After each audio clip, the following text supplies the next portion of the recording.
Warm greetings to all. And in this section, we'll be seeing about the staffing function. The staffing function in management is one of the very important functions as like other functions also. Just imagine you are the captain of your cricket team, right?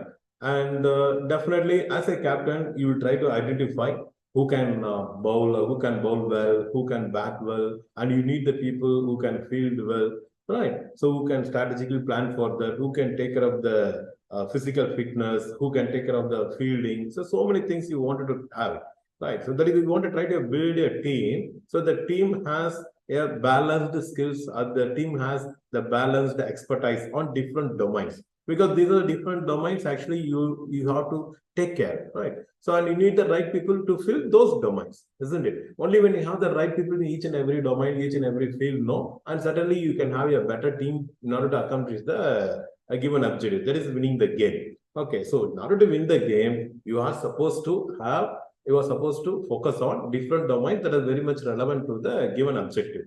And for those domains and for those particular responsibility, you need the right people, right? And you try to identify the right people for such bowling department. You need right people for such batting department. You will try to identify people who could able to field well. Only then you can be very successful, isn't it? The same thing happens in organization also. In organization also, in order to achieve the organizational objective, you need different types of people. You need people who are having a different expertise, different skills, different knowledge, other things and all. So here you are very much clear about what you are actually trying to achieve and what are the activities to be carried out for achieving that particular goal. In order to carry out that particular activities, you need certain skills and competencies. Okay. And you have to identify the people who possess certain skills and competencies, isn't it? So only then you could able to easily and effectively achieve the organization goal. And staffing comes into picture over here. After perfect planning,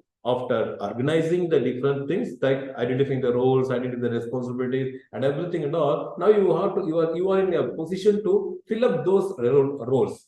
You are in a position to fill up those responsibilities. That is, you are going to identify, you are going to acquire right type of people, and you are going to embed them, and you will be developing them. And if they prove their mettle, and if they are serving your purpose, then you will try to retain them, isn't it? So this is the core objectives of staffing function over here. Let us have some understanding. What is the meaning of staffing function and what are the steps involved in it and why it is important to the organization in the subsequent slides, right? Okay, so when you see the definition of staffing is a process which involves acquiring, developing and retaining a competent workforce. As you have seen already, competent workforce is a workforce which actually meet your expectations, right? You got certain roles, you got certain responsibilities, and the people who could able to effectively carry out those roles and responsibilities are your competent force.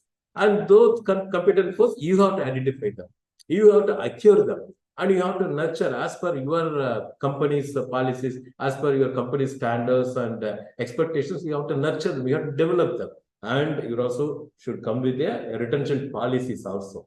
So only then the achievement of organizational goal or accompanying organizational goal is very much possible in a continuous basis, right? So why we have to do this? Why we are doing so important for this signal? Definitely a good staffing function ensures the right people are in the right roles. If you're not able to identify the right people, if you're not placing the right roles, no, and definitely achievement of organizational goals is not possible. Okay, so when you effectively correctly carry out the staffing function, you can ensure that right people are being acquired for the different responsibilities. And not only that, when you are getting the right people, when you are just nurturing them and motivating them, definitely that will create a conducive environment in the organization.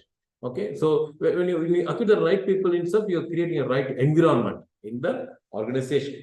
So the staffing function has such importance over here. Okay, so as you see already, it's a staffing function is a recruitment of various people in a team on the basis of their knowledge, experience, talent, skill, and areas of expertise which are relevant to my responsibilities, right? Which are relevant to the roles, what I have clearly stated, what I have clearly established in the organizing function.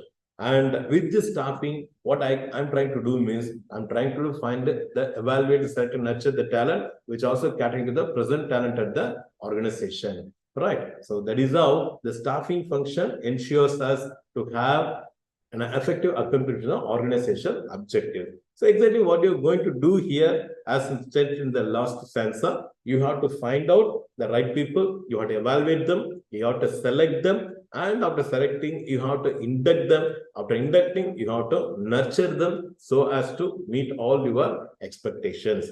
Okay, so placing the right people at the right job will always give the best mileage to the company. So such importance the staffing function. So the manager should be very careful and should give very best strategies in recruiting the right people.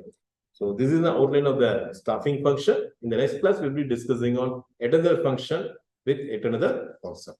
Thank you. Happy learning.